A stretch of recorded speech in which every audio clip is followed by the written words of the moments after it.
ya twongeye kubaha mwiriwe cyangwa mwaramutse inshuti zacu mudukurikira kuri The Room of Righteous cyangwa se icyumba c'abakiranutsi. Ya tubashimira kubwo guhora mukurikirana ibiganiro byacu kuko tuba twifuza kubibagezaho kugira ngo dutange umuco n'ukuri ku butumwa bwiza bugere kuri benshi. Muri urwo rwego rero tuba tugusaba kugira ngo ukore subscribe kugira ngo ibiganiro byacu ko tubitanze uzubasha kubikurikira nta kibazo. Uyu munsi rero twifuje kuganira ku kuri kujanye n'amategeko ya Mose. Impamvu amategeko yatanzwe cyangwa se the purpose of law of Moses. Kuko benshi usanga ari ikibazo bagenda bigaho, bamwe aya mategeko arahari ntahari, ariko uyu munsi ngira ngo tusobanure ukuri kubijanye n'impamvu amategeko ya Mose yatanzwe. The law of Moses was given by God himself and it is holy. Nukuvuga ngo amategeko ya Mose yatanzwe n'Imana ubwayo kandi nayera. It is excellent for which it was sent. However, what is the purpose? Noneho nukuvuga ngo aya mategeko yatanzwe n'Imana ya Mose kugira ngo yahabanyeseraye kandi ubwayo nayera. Noneho reka turebe intego yayo ni yihe. Benshi batekereza ko aya mategeko ya Mose yaje kugira ngo atange igisubizo cy'ikibazo inyoko muntu yari ifite c'icaha cyangwa se cyo dufite none. Tukumva ko amategeko ari yashobora kuvamo igisubizo mu gihe twaba tuyubahirije tugakora ibisabwa nayo, bakumva ko ari cyo gisubizo. Intego ya mbere y'aya mategeko ya Mose, number 1, nukuvuga ngo the law of Moses should demonstrate that all people need a savior. Ngiki ikintu ca mbere gikomeye. Nukuvuga ngo aya mategeko ya Mose kwari kugira ngo yerekane neza ko abantu bose bakeneye umucunguzi. Nusoma igitabo c'Abaroma umurongo wa 3 igice ca 3 umurongo wa 19 biravuga ngo we know that what law says, it says to those who are under the law, that every mouth may be stopped and all the world may be guilty before God. No kuvuga ngo Paulo anaravuze ngo tuzi ko iby'amategeko avuga byose abibwira abatwarwa nayo, number 1, kugira ngo akanwa kose kazibwe. Nukuvuga ngo kandi buri wese, abantu bose bagaragare batsinzwe imbere y'amaso y'Imana. Nukuvuga ngo aya mategeko benshi dutekereza ko yaje ari igisubizo cy'ibibazo byacu kugira ngo tubashe kwegerana n'Imana, ariko Pawulo aratubwiye ngo aya mategeko yahawe abatwarwa nayo kugira ngo, kubera iyo mpamvu, atari ukugira gusa ngo bakiranuke nubwo yari inzira yo gukiranuka. Urareba mu isezerano rya kera Imana yatanze aya mategeko iyabaha kugira ngo ababere urwego cyangwa inzira yo kugenda ikagera ku Mana. Ariko Imana mu mugambi wayo sico yashakaga, kuko yari izi neza ko nta muntu numwe uzabasha kwigeraho anyuze muri iyi nzira y'amategeko, kuko usibye Kristo wenyine wabashe kubikora. Abandi bose babyawe n'abagore nta wabikoze. Imana rero ibitanga kugira ngo umuntu wese azagenda agonge agere ku rukuta avuge ngo aha hasigaye nahawe Mana. So Pawulo arabivuze neza mu Baroma 3:19 aravuga ngo tuzi kuko iby'amategeko byose avuga abibwira abatwarwa nayo kugira ngo akanwa kose kazibwe kandi isi yose itsindirwe imbere y'amaso y'Imana. Twabonye neza ko impamvu ya mbere y'aya mategeko ya Mose kugira ngo atangwe kwari ukugira ngo abantu bamenye ko bakeneye umucunguzi. Imana yakoresheje abayuda yidemonstra ku isi kugira ngo abantu bamenye ko hariho Imana imwe rukumbi yaremye ijuru n'isi. Kandi n'aya mategeko Imana iza ni ukuvuga ngo yiyerekana, yahisemo abayuda abariho yidemonstra. Byumvikane ko mu mitwe y'abari batuye isi harimo imaje y'ikintu cyitwa Imana, eza buri bwoko bwagiraga Imana yabwo. Imana rero nayo ishaka kwiyerekana yagombaga gufata ubwoko bumwe, niko yabishatse, irabishima nyine ku mugambi wayo ihitamo Isiraheli nk'ubwoko bwayo, yiyerekanamo kugira ngo isi yose ibashe kuyimenya. Amategeko rero ahabwa ubwo bwoko bwa Isiraheli, kandi ngira ngo nkubwire, niba aba bayahawe ba nyirayo ntawabashe kuyuzuza, kuko nta n'umwe mu bayuda wigeze wuzuza requirements cyangwa se ibisabwa n'amategeko. Nobody who will be able to fulfill the requirements of law if the Jews failed to fulfill them. Niba abayuda ubwabo barananiwe kuzuza ibisabwa n'amategeko bari barahawe, uyu munsi wa none natwe abagerageza ngira ngo nkubwire ko ntawubasha kuzuza ibisabwa n'amategeko. Kandi ibi byose byagaragazaga ko isi yose igomba gutsindirwa imbere y'Imana. Ariko inkuru nziza dufite, Yesu nawe aza nk'umuyuda, avuka nk'umuyuda, atwarwa n'amategeko y'abayuda, akura nk'umuyuda, and ni ukuvuga ngo niwe the only Jew who was able to keep the whole law.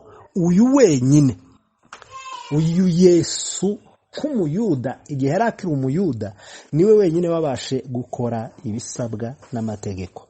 And on a cross, urumva mu isezerano rya kera mu gihe yabayeho muri ministry ye, ni ukuvuga ngo icyo yakoraga yakipinza amategeko yose abasha no kuyasohoza, niwe wenyine wayashohoje. Ku musaraba rero aza kutuzanira agakiza twebwe abantu bose.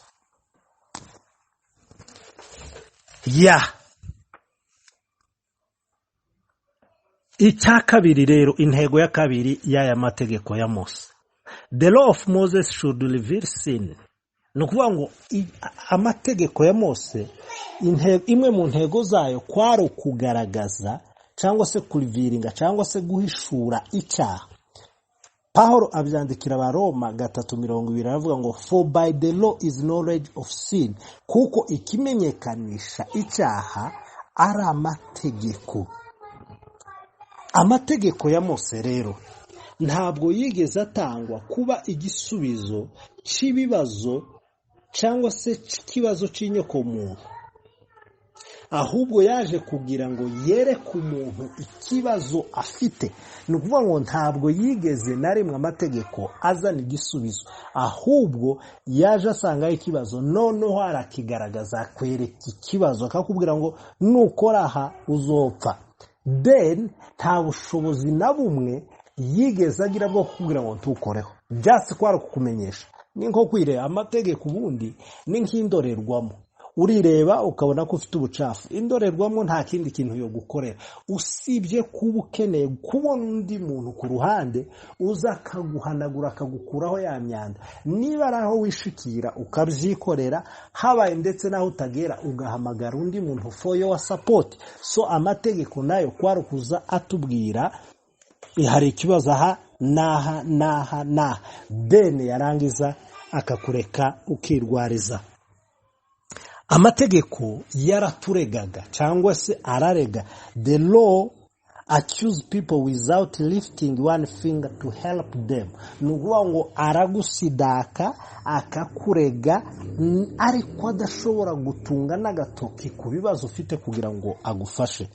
Ariko amakuru meza dufite, Yesu we aje ntabwo yigeze aza kugira ngo atwereke icyaha namara tureka, ahubwo yaje gufata bya bibazo byacu, gufata bya bindi bitunaniye, gufata za requirements twananiwe gufulfillinga z'amategeko, we ubwiwe arazisohoza.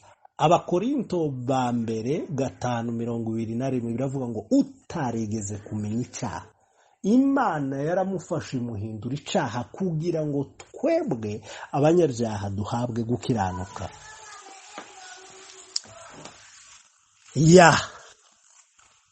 Usoma Abaroma 8:3 For what the law could not do, kuko iby'amategeko yananiwe gukora kubw'intege nke zayo n'iza kamere muntu, Imana yabishohoje ubwo yatangaga umwana wa Yesu Kristo, ubwo yatangaga Yesu kugira ngo ari we ubasha gusohoza ibyo twananiwe gukora kubera amategeko tutabasha kuyasohoza no kuyuzuza nk'uko bikwiye. Icya gatatu, impamvu ya gatatu y'amategeko, the law of Moses should increase sin. Ni ukuvuga ngo amategeko ya Mose yatumaga ibyaha bigwira. Ahangaha abantu benshi bari buze gutangara cyane, kuko amategeko batekereza kuko abantu benshi amategeko yaje to make people to be sinless.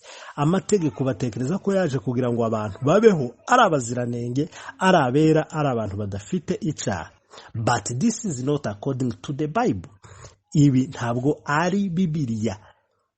Surprisingly, ahubwo yaje kugira ngo ibyaha bigwire.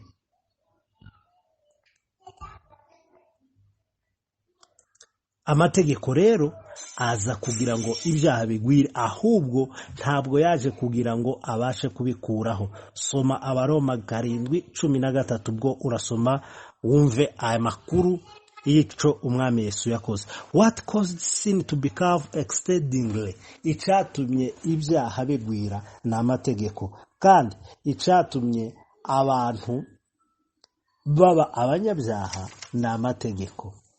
Soma Abaroma 5:20 biravuga ngo aho amategeko yaziye niho n'ibyaha byagwiriye. Ariko Imana ishimwe nukomeza kuri uwo murongo biravuga ngo aho ibyaha byagwiriye, ni ukuvuga ngo amategeko yazanye ibyaha biraza neza, birazamuka, biraduga, mugani w'Abarundi, biragenda neza, bikora icyo bita umusozi irango, birarenga. Ngo birangize kurenga, ubuntu nabwo ngo buhita buzamukira muri wa musozi, bwo burarenga ngo burenge ntibwahagara, burasandara, ubuntu buragwira, burasandara. Ni ukuvuga ngo amategeko yaje azana ibyaha no kubizamura no kubigwiza, ariko ubuntu bwa Yesu ngo aho niho bwasandaye nabwo bukora umurimo wabwo. Amategeko rero ngira ngo nkubwire ko adashobora namba kuba igisubizo cy'ibyaha, ahubwo Yesu Kristo wenyine niwe waje kuba inyishu y'ibyaha. Hanyuma amategeko ya Mose, the purpose of law of Moses ended when Jesus died and resurrected. Ni ukuvuga ngo aya mategeko yagize igihe akora n'igihe arangirira, Yesu apfa akanazuka. Ni ukuvuga ngo icyo gihe amategeko naho niho yarangiriye. Mbisubiremo, amategeko ubwayo si mabi, twatangiye tuvuga ngo nayera kandi yatanzwe n'Imana, ahubwo umubi, ikibi ni umuntu kubera ko ntaco abasha kureactinga gukora ica amategeko amusaba, donc umuntu niwe mubi ku mategeko. Ariko turashima Imana ko ibizi kandi yari bisobanukiye kuko umuntu ntaco abasha gukora. So aya mategeko ya Mose rero yaje kurangirira mu gupfa no kuzuka kwa Yesu Kristo. Yesu niwe wenyine washohoje ibyasabwaga byose n'amategeko.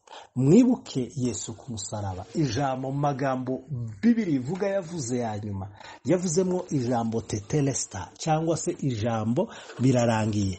Ijambo birarangiye Yesu yarivuze ari ryo bita tetelesta mu Kigiriki, avuga ko birarangiye, ni ukuvuga ngo umurimo we wo gucungura inyoko muntu wari urangiye. Aravuga ngo birarangiye, ahera ko aracikana. Niki cyari kirangiye Yesu yavugaga. Iri jambo tetelestai ry'ikigiriki ryakoreshwaga iyo abantu bakoraga contract eda y'ubucuruzi, umuntu akabwira umuntu ngo uzanzanire ibicuruzwa, ugatuma ibicuruzwa byawe undi akagenda akabikuzanira, mwahura mugakora amasezerano, akaguha imizigo yawe nawe ukamuha amafaranga ye. Ico gihe iyo mwarangizaganya izo gahunda mwarimo z'ubucuruzi, yo kontra yanyu murangije kumvikana, nta ugifitiye undi deni ryose, bakoreshaga ijambo tetelesta. Iri ni ryo jambo Yesu yakoresheje ubwo yari amaze gucungura isi yose no kwibonera ibikenewe, ibyo basabwaga batashoboraga kuza mu mategeko. Aravuga ngo tetelesta, birarangiye byose. Iri jambo ryakoreshwaga kandi ryakoreshwaga ku rugamba.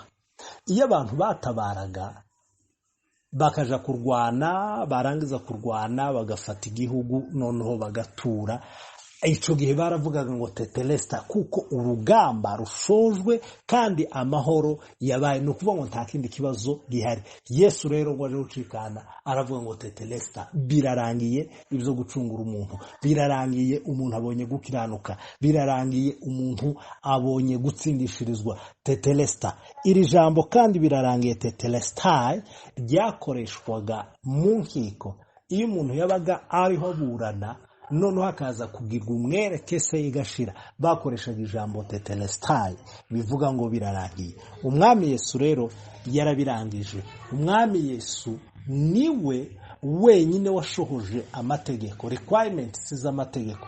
Natwe twizera uwo murimo, tubarirwa muri we. Yangiye intego y'amategeko rero, nkuko twabivuze, ntabwo amategeko ubwayo ari mabi, kuko ikibi ni umuntu, kuko ari we wananiranye. Hanyuma intego ya mbere y'amategeko twasanze ko amategeko yaje kugira ngo agaragaze ko dukeneye umucunguzi.